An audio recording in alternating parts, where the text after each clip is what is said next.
Bapak Guru, karyawan, para orang tua murid dan anak-anakku yang terkasih, selamat jumpa. Bagaimana kabarnya? Semoga kita semua dalam keadaan baik dan sehat.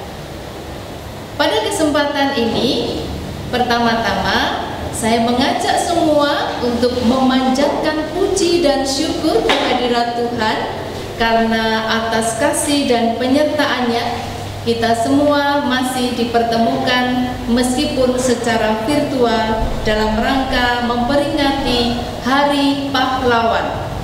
Hari ini, tanggal 10 November 2020, merupakan peringatan Hari Pahlawan ke-75 dengan tema Pahlawanku Sepanjang Masa. Anak-anakku yang terkasih, ditetapkannya 10 November sebagai Hari Pahlawan bukan tanpa alasan. Momen Hari Pahlawan ini menjadi peristiwa penting dan bersejarah bagi bangsa Indonesia. Tanggal 10 November 1945 merupakan pertempuran antara arek-arek Surabaya dengan tentara Belanda. Pertempuran ini menelan banyak korban, pejuang yang tewas saat melawan pasukan Nika dan Sekutu. Bermula dari kedatangan tentara Sekutu ke Surabaya pada Oktober 1945 yang dipimpin oleh Jenderal Malabi. Mereka melakukan aksi seremonial dengan berjalan ke berbagai sudut kota untuk melihat situasi. Akan tetapi, pada 30 Oktober 1945, perwira kerajaan Inggris itu tewas akibat mobil yang ditumpanginya hangus terbakar. Mengenai penyebab tewasnya Jenderal Malabi, hingga saat ini masih menjadi perdebatan. Beberapa sumber menyebutkan Malabi tewas setelah aksi tembak-menembak terhadap penduduk Surabaya. Sumber lain mengatakan bahwa ia terbunuh akibat granat dari anak buahnya yang berusaha melindunginya. Namun, granat itu melesat dan terkena mobil Malabi. Terbunuhnya Malabi itu pun memantik kemarahan dari tentara Sekutu. Tepat pada tanggal 9 November 1945, tentara Sekutu mengeluarkan ultimatum kepada warga Surabaya melalui selebaran kertas. Ultimatum tersebut berisi tuntutan agar warga Surabaya menyerahkan semua senjata kepada tentara Sekutu sebelum jam 6 pagi hari berikutnya. 10 November 1945. Namun, warga Surabaya menolak tuntutan itu. Pertempuran antara kedua pihak pun tak terelakkan.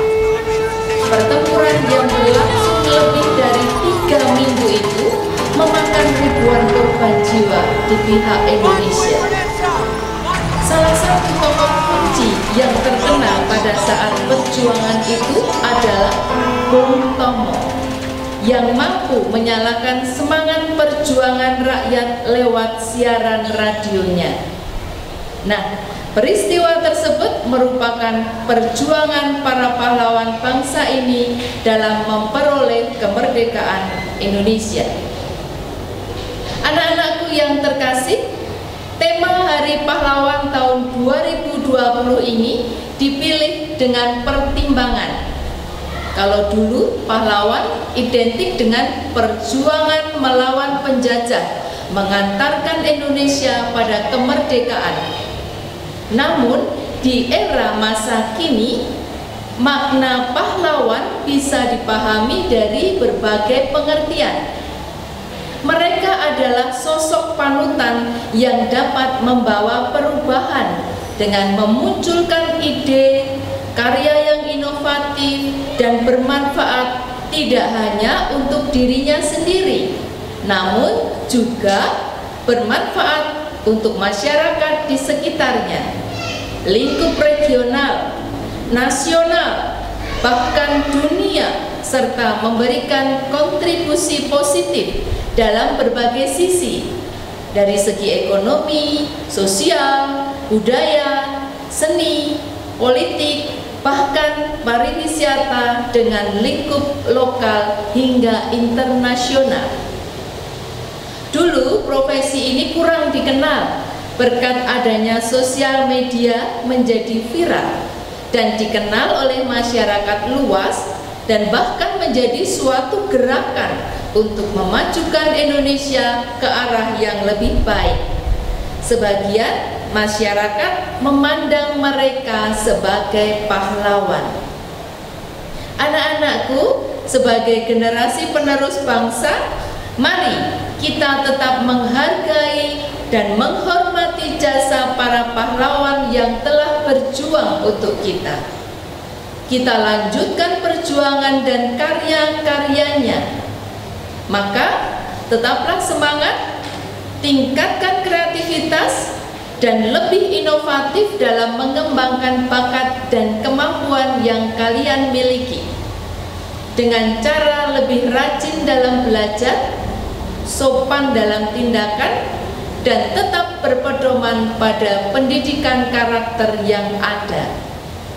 Harapan kami, kalian juga menjadi pahlawan di era digital ini, dengan selalu memunculkan ide-ide baru dan tidak hanya menunggu perintah atau komando. Akhirnya, sekali lagi saya mengucapkan selamat memperingati Hari Pahlawan yang ke-75. Selamat berjuang, Tuhan memberkati.